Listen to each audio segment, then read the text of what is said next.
بسم اللہ الرحمن الرحیم۔ آج ایک ویڈیو دیکھنے کا اتفاق ہوا جس میں عالم اسلام کا عظیم جاہل ذاکر نالائق، اس کے سامنے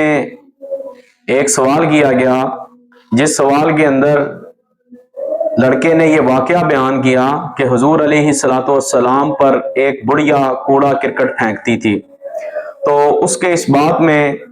ذاکر نالائق نے ہاں بھی کی اور اس کو بطور دلیل بھی پیش کیا۔ میں محمد زین نوری آج مورخہ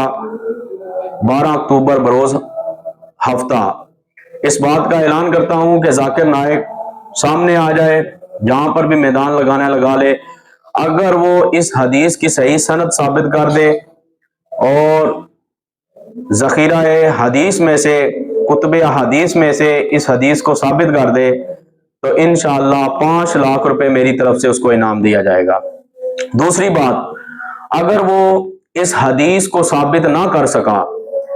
تو ہم اس کو ایک لقب دیں گے حدیث مبارکہ کے مطابق کہ حضور آقا و مولا صلی اللہ تعالی علیہ وآلہ وسلم نے ارشاد فرمایا، من کذب علی متعمدا فلیتبوأ مقعدہ من النار، جس نے میری طرف جھوٹ منسوب کیا جان بوجھ کے، وہ اپنا ٹھکانہ جہنم بنا لے۔ اب اس بات کے اوپر، اس حدیث کے اوپر، یہ جو موضوع حدیث بیان کی جاتی ہے، علماء نے اتنا کلام کیا کہ یہ کتب احادیث میں سے ملتی ہی نہیں، یہ من گڑت ہے، یہ ایک سازش کے تحت نصاب کے اندر ڈال دی گئی۔ اب اتنا ذمہ دار آدمی جو کہے کہ میرے ہاتھوں پر لاکھوں لوگ مسلمان ہوئے،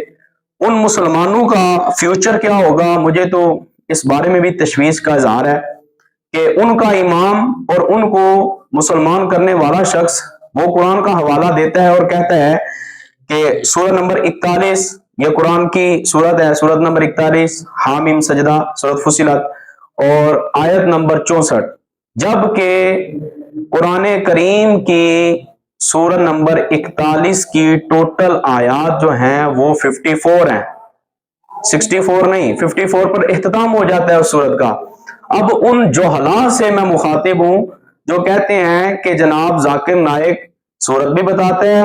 اس کا نمبر بھی بتاتا ہے، آیت نمبر بھی بتاتا ہے، انجینئر مرزا جو ہے پلمبر، وہ بھی جناب حدیث نمبر بتاتا ہے کتاب کا۔ میں کہتا ہوں عقل کے اندھوں کبھی کھول کے دیکھا بھی ہے کہ وہاں پہ وہ موجود بھی ہے یا نہیں؟ ایک دفعہ صرف ذاکر نالائق نے یہ بیان کیا، اور یہ تو حقیقت ہے کہ پوری دنیا میں بندے کا دا چل سکتا ہے، پوری دنیا میں بندے کا سکہ چل سکتا ہے، لیکن پاکستانی عوام کے سامنے نہیں چل سکتا۔ یہاں پر اتنی علماء نے تحقیق کی اور اس کو ایکسپوز کیا، اور ایک اہم اور مسئلہ کہ اس نے ایک کراچی کے اندر اپنے بیان میں چیز کہی، اس نے کہا کہ سلطان صلاح الدین ایوبی رحمۃ اللہ تعالی علیہ، آپ جب بیت المقدس آپ نے فتح کیا تو آپ نے سب کو امان دے دی، سب کو چھوڑ دیا، کسی ایک شخص کو بھی آپ نے نقصان نہیں پہنچایا۔ حالانکہ ہمیں تاریخ یہ بتاتی ہے کہ سلطان صلاح الدین ایوبی رحمۃ اللہ تعالی علیہ نے سب سے پہلے صلیبی جنرل برنس کا سر اتارا تھا۔ وہ جنرل تھا جس نے مسلمانوں کو دھکے دیتے ہوئے مسجد اقصی سے یہ جملے کہے تھے کہ اپنے نبی کو محمد کو بلاؤ تمہاری مدد کے لیے آئے، اور یہ الفاظ سلطان صلاح الدین ایوبی کے کانوں میں پڑے، اور آپ نے اپنے اوپر اپنی نیند کو حرام کر لیا۔ 2.5 سال لگ گئے جناب والا مسجد اقصی کو کفر سے چھڑواتے ہوئے اور آزاد کرواتے ہوئے۔ 2.5 سال کے بعد 5 صلیبی جنرل، جن میں سے 4 کو سلطان صلاح الدین ایوبی نے کہا تجھے بھی آج امان ہے، تجھے بھی امان ہے، تجھے بھی امان ہے، تجھے بھی معافی ہے، لیکن جب برنس آیا تو آپ نے اس کا سر اتار کر کہا کہ تو نے کہا تھا کہ محمد کو بلاؤ، میرے آقا و مولا نے مجھے بلایا۔ تو اس واسطے ہم کہتے ہیں کہ ترجمانی وہ کرے جس نے حضور کا دین پڑھا ہے، قطعاً وہ بندہ ترجمانی نہ کرے کہ جس نے حضور کا دین نہیں پڑھا۔ اس واسطے عوام الناس سے بھی اپیل ہے کہ ان لوگوں کو سنا کریں کہ جو حضور علیہ السلام کے دین کے چوکیدار ہیں، جو حضور علیہ السلام کے دین کے سپاہی ہیں۔ واہ